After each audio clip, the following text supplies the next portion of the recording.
Welcomes to ইনাইস recipe. পিঠা যদি এমন অ্যাট্রাকটিভ হয় তাহলে তো একটু বেশিই বানাতে হবে। আজ আমি আপনাদের দেখাবো গোলাপ পিঠা বানিয়ে।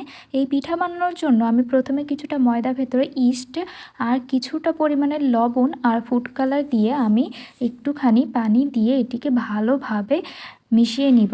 মিশিয়ে নেবার পরে আমি হাতের সাহায্যে এটিকে মথে নিব। মথে নেবার পরে আমি এটিকে ছোট ছোট করে পিস করে নিব। নিয়ে এগুলোকে আমি বেলে নিব।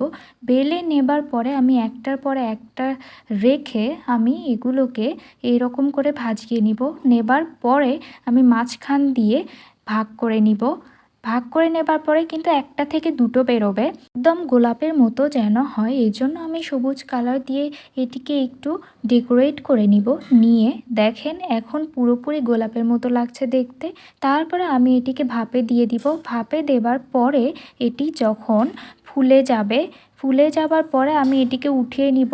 দেখেন কতটা সুন্দর হয়েছে আর সফট হয়েছে।